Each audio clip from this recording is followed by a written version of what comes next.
It's Mental Wealth with Dr. T.K. Harris. Why am I so emotional, Doc?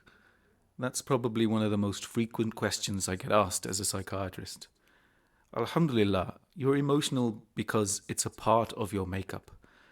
Praises are due to Allah for giving us the nafs, which is, if you like, the seat of our emotions. Without your emotions, we probably wouldn't survive. It's our most basic form of thinking. It is a strong force which we must learn to understand if we're not to be overpowered by it and if we are to use it properly. It's the most primitive part of your mind, and it's mostly non-verbal. That's to say, it doesn't rely on language and logic. You mostly feel it rather than think it. Think of it a bit like fire. The fire can warm us, can keep us close together. We can use its light to see in the dark. It can alert us to things which our eyes wouldn't otherwise see. But if we don't respect fire, it can hurt us. It can burn us, it can grow out of control and destroy our lives. Emotions and instincts are very much the same in that way. If we look at this picture, it gives us a simple representation of what the nafs is like. If it were a creature, the nafs would be quite a primitive thing. It behaves in a way that is concerned with survival in a primitive group.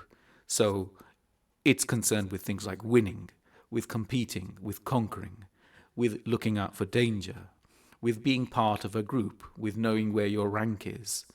It's also got elements such as an instinct for bonding and caring for family members or kinspeople. And it's also the source of our emotions.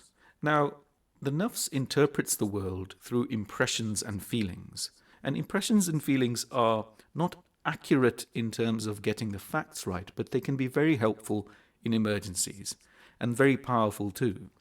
Think about it this way. Supposing you're walking along and you came across a lion. Your nafs will react rapidly with fear and caution. It's obviously a very useful instinct to have fear and caution at this stage. If you just relied on your intellect, you'd be looking at the lion and trying to work out what species it was, or whether it was in hunt mode or whatever, and clearly that wouldn't help you to get out of this sense of danger. Please remember to like and subscribe, because the more subs we can get, the more I can make this stuff available for free. Inshallah, all my future books will be available for free so that everyone in the Ummah can access sensible, scientific and religious information about good mental health. Thank you very much. So the nafs activates your body and gives you response of look, hide, get away, or prepare to hunt or whatever. And that's quite a useful thing to have.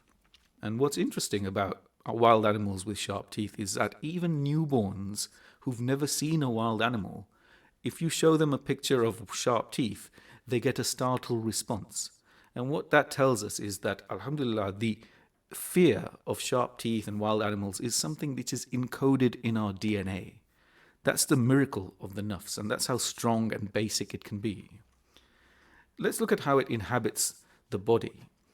Science has brought considerable knowledge to how it connects to the rest of the body.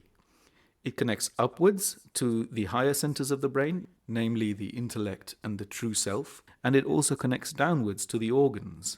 If we look at this picture, we can see what happens when the emotions are aroused, or when the ego is active, if you like.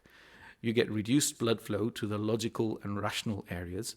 So when you're aroused emotionally, your ability to think clearly actually diminishes. Isn't that interesting? Because it just basically, the nafs can overpower your logic.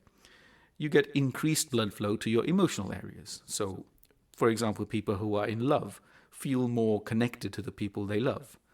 And they can also be less judgmental of the people that they love because they're not thinking so logically. If we look at the rest of the body, we can see that the breathing rate gets higher, the heart rate gets higher. You get butterflies in the stomach because the blood supply to the gut is reduced and it's diverted towards the muscles, getting you ready for that fight or flight. And you also get things like sweating, which help to cool the body down in preparation for exercise, perhaps. The nafs can dominate your thinking for two reasons. Firstly, it's more powerful than the intellect. And secondly, it's very rapid. It's quicker than the intellect. And this is why we need the heart. When we nurture and educate ourselves in our heart, we eventually gain better control over the mind. But many people don't embark on this exercise properly, and the Nafs remains their quickest mental force, which can result in a lot of problems because they just deal with things in a rather impulsive, emotional way, and as a result their decisions tend to be quite rash, rapid, and often get themselves into trouble. In the next video we'll look at more detail as to how the Nafs actually works and how we can grow to learn to exist with it and to manage it a bit better.